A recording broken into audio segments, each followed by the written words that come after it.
My 71-year-old neighbor showed up with a repair estimate for her 3-year-old SUV and asked if the shop was ripping her off.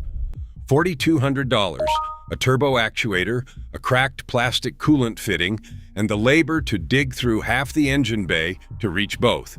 It wasn't a scam. That's just what new SUVs cost to fix now. So she did what a lot of smart retirees are quietly doing. She bought something older, simpler. Here are the 5 they keep landing on, because here's what nobody in the new car showroom will tell you. The reason a modern SUV feels so refined is the same reason it bankrupts you at 90,000 miles. Turbochargers that run on engine oil and cook themselves if you're late on a change. Direct injection that carbons up the intake valves until you're paying for a walnut-blasting service you've never heard of. CVTs that shudder and then grenade. Electronic air suspension. A touchscreen that runs the climate control, so when it dies, you can't turn on the heat. Every one of those is a convenience when it works and a 4-figure repair when it doesn't. The 5 SUVs I'm about to show you have almost none of that. Naturally aspirated engines, timing chains instead of belts mostly, real automatic transmissions with actual gears, physical buttons a person can find without their reading glasses, high seats you slide into instead of drop into, and parts so common that any corner shop can fix them for a fraction of what the dealer charges. I'll go deepest on number 1 because it's the one my retired customers hold on to until they physically can't drive anymore. Let's count them down. Number 5, Honda CR-V. We'll start small, cheap, and almost impossible to kill. If someone walks into my shop and tells me they want the lowest drama-used SUV that exists and they're on a fixed income, I point them at a 2013 or 2014 Honda CR-V before they finish the sentence. Here's why those exact years. The 4th generation CR-V from 2012 through 2016 is the last of the truly simple ones. The 2013 and 2014 models pair Honda's 2.4-liter K24 4-cylinder with a plain 5-speed automatic transmission. No turbo, no CVT, no direct injection. That K24 is one of the most bulletproof 4-cylinders Honda has ever built. Port injection that keeps its own valves clean, a timing chain that's designed to last the life of the engine, and forged internals that shrug off high mileage. Mechanics see these cross 250,000 and 300,000 miles on nothing but oil, plugs, and the occasional set of brakes. IC Cars data pegs the CR-V as lasting more than twice as long as the average vehicle. Now the money part, because this is where seniors are winning. RepairPal rates the CR-V 4.5 out of 5 for reliability, 2nd out of 26 compact SUVs, with an average annual repair cost of around $407. $407 a year. My neighbor's turbo actuator alone was 10 times that. A clean 2013 to 2014 CR-V runs roughly $12,000 to $18,000, depending on miles and trim, and it'll outlive vehicles that cost triple. If you insist on a slightly newer one, get the year 2016. Honda introduced a CVT in 2015 that shuddered at idle in its first year. Annoying. Not catastrophic, but I'd skip it. By 2016, they'd sorted it out. And whatever you do, know that in 2017, the CR-V switched to a turbocharged 1.5-liter that had a real oil dilution problem in cold climates for a couple of years. That's the exact complexity we're trying to avoid. When you go to look at one, do 3 things. Pull the dipstick and make sure the oil's clean and at the right level. A neglected Honda is still a neglected car. Second, start it stone cold and listen for a rattle in the first 2 seconds. That's the VTC actuator, a known quirk, fixable but worth a few hundred off the price. Third, check for maintenance records because a CRV lives or dies on whether someone actually changed the fluids. Who's this for? Anyone who wants an easy in, easy out, easy to park SUV with commanding visibility and heating controls made of real knobs. Who should skip it? If you tow or you need 3 rows, keep scrolling. That's the entry point. The next one is the same idea with more room and a Toyota badge, and it might be the single cheapest SUV in America to actually own. Number 4. Toyota RAV4. Everybody knows the RAV4 is reliable. What they don't know is which years are the smart buy, and it matters more than you'd think. You want the 4th generation, 2013 through 2018, and specifically the regular gas model, not the hybrid, if simplicity is your religion. That gas RAV4 uses Toyota's 2.5-liter 2 ARFE 4-cylinder bolted to a conventional 6-speed automatic.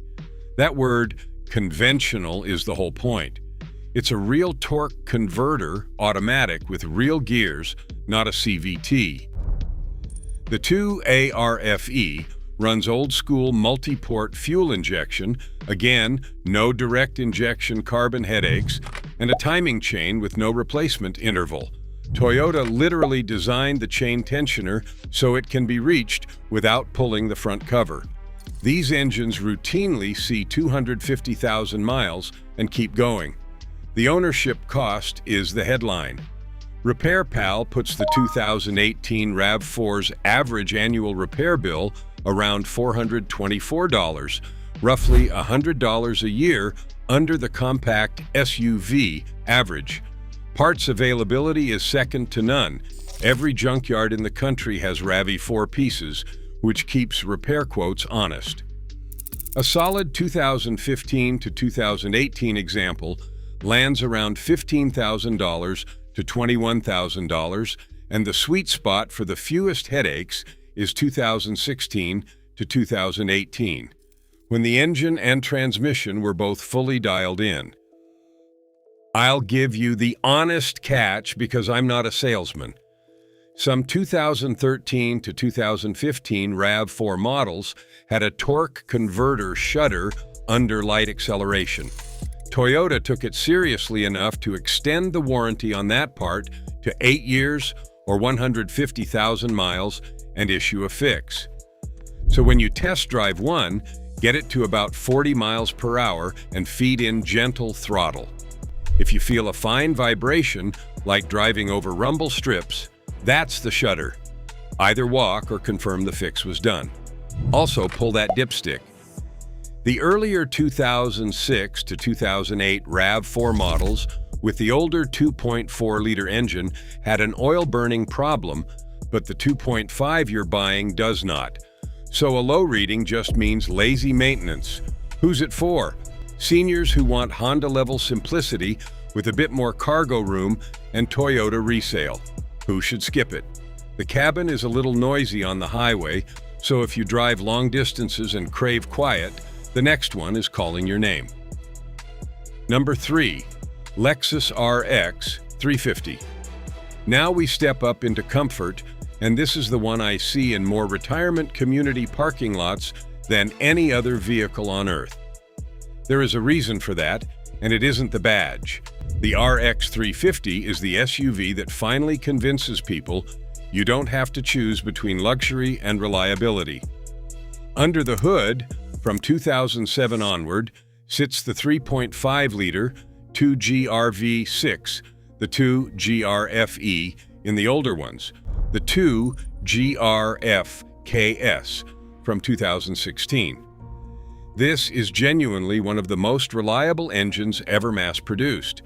It's naturally aspirated, it runs a timing chain so there's no belt to replace, and it's the same engine family that powers the Camry and the ES.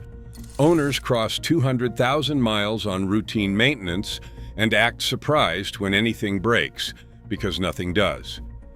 The numbers explain why retirees love it.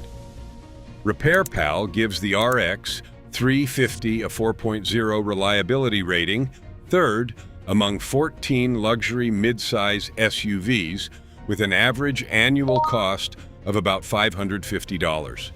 Read that again, $550 a year to run a luxury Lexus, less than a lot of people spend on a mainstream SUV, and less than half what a BMW X5 costs to keep alive. The probability that any given repair turns into a major, prohibitively expensive one is around 6% versus 13% for the class. And because Lexus shares parts with Toyota, that oil filter and those brake pads cost Toyota money, not German money. For value, the third generation, 2010 through 2015, is the buyer's paradise right now. Comfortable, quiet, dead reliable, and depreciated to roughly $18,000 to $26,000, depending on year and miles. The reason it fits seniors so perfectly goes beyond the engine. The seats are like living room furniture. The ride is whisper quiet. The step-in height is just right, high enough that you're not folding yourself down into it, low enough that you're not climbing. Visibility is excellent, and the controls are large and logical. A couple of honest flags. On the 2007 to 2015 cars, there's a known VVTi oil line that can burst and dump oil fast. Many owners preemptively swap the plastic section for a metal one for about $100. Cheap insurance. The very early 2007 and 2008 models had dashboards that cracked in hot climates. A lot were replaced under a Toyota program, so check.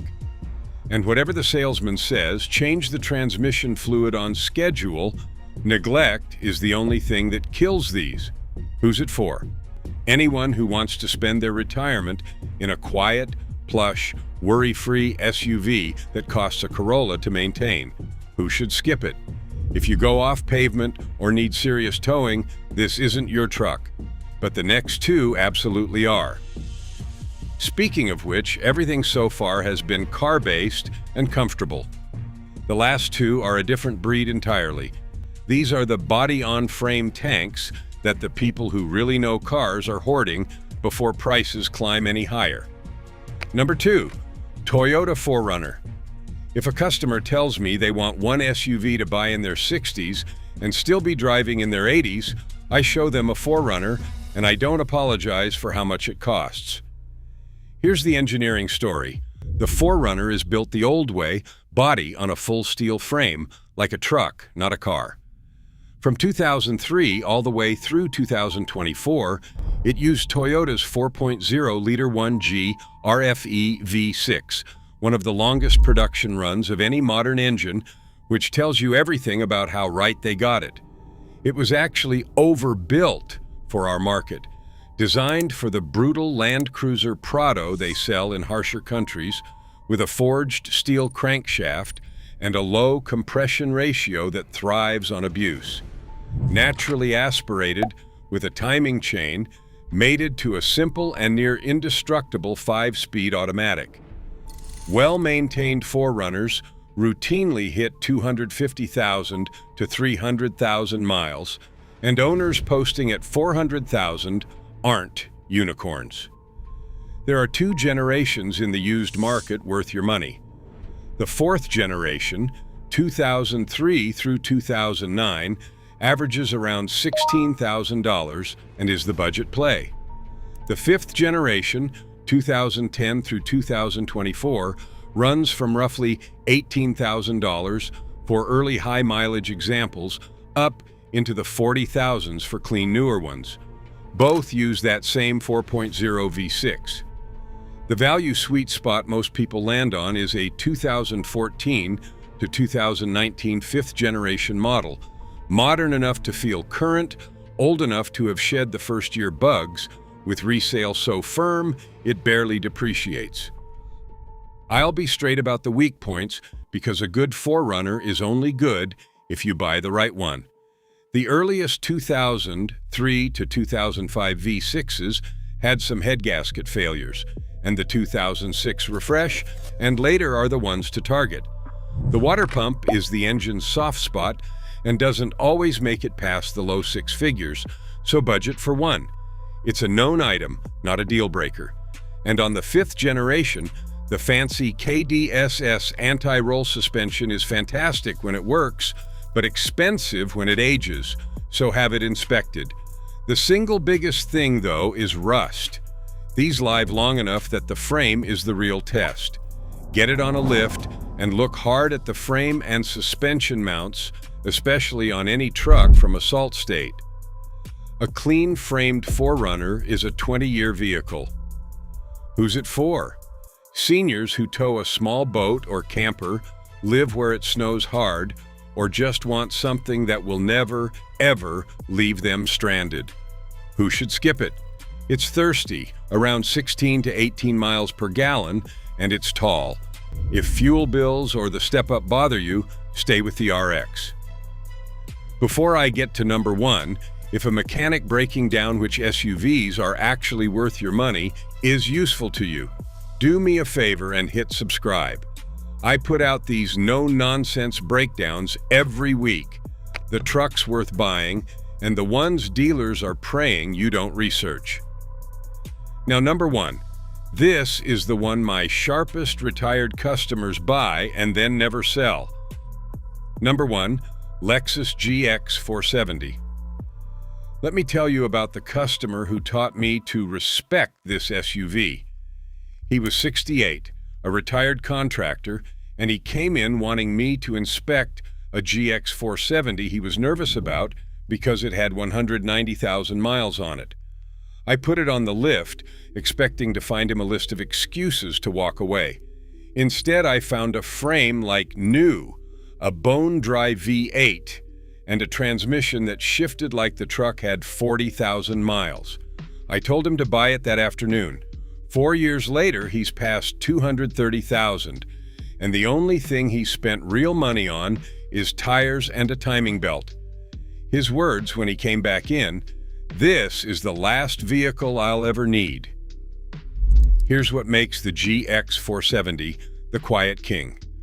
Built from 2003 to 2009, it rides on the same rugged platform as the Land Cruiser Prado, and under the hood is the legendary 2UZFE, a 4.7-liter V8 with a cast-iron block and overbuilt internals, the same engine family that powered the Land Cruiser, the Tundra, and the Sequoia.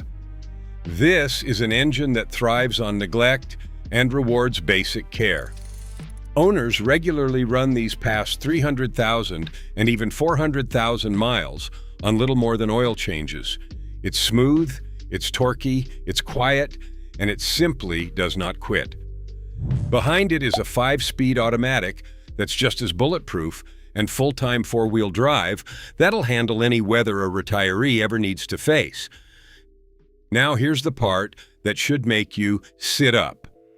Despite being a luxury V8 Lexus, RepairPal lists its average annual maintenance at about $591, well under the average of $807 for mid-size luxury SUVs. A V8 luxury truck that costs less to run than most people's 4-cylinder commuter. And the used prices are still, for now, a gift. The average GX 470 sits around $14,000, with clean, higher mileage ones starting in the $10,000 range and pristine low mileage examples climbing toward the mid-$20,000 range. I say for now because the market is waking up. Younger buyers and overlanders have discovered these, and values are rising. The people quietly buying them at today's prices are going to look very smart in 3 years. For a senior specifically, the GX 470 is almost custom-built. The seating position is upright and commanding, the visibility is the best in its class, the leather is genuinely comfortable over long drives, and every control is a real, chunky button or dial. It's the smallest and lightest of the old Lexus body-on-frame trucks, so it's easy to place and has the tightest turning circle, yet it still tows 6,500 pounds if you ever need it to. The honesty section, because number one gets the same scrutiny as the rest. Unlike everything else on this list, the 2UZFE V8 uses a timing belt, not a chain, and it needs replacing around every 90,000 miles, so budget roughly $600 to $900 and do it because it's the one non-negotiable maintenance item. It's a smart moment to do the water pump at the same time. The 2005 to 2007 models had a secondary air injection pump that can fail and throw a check engine light. So plan on $800 to $1,500 if you're buying a mid-generation truck that hasn't had it done. Some GX 470s came with an air-assisted rear suspension that gets pricey when it ages. Many owners convert to conventional springs and never think about it again. And, like the 4Runner, put it on a lift and check that frame. Do those checks, and you are buying a vehicle that will genuinely outlast your ability to drive it. Who's it for? The retiree who wants one final, unkillable, comfortable, do-anything SUV and is done shopping forever. Who should skip it?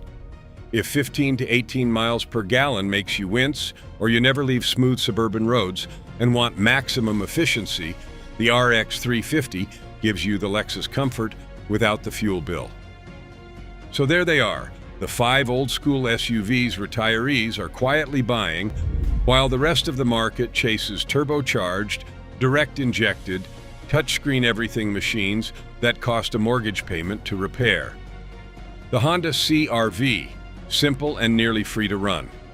The Toyota RAV4, the cheapest SUV in America to actually own.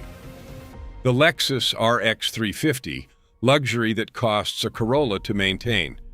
The Toyota 4Runner, the body-on-frame tank that hits 300,000 miles. And the Lexus GX 470, the quiet V8 king, before everyone else figures out what it's worth.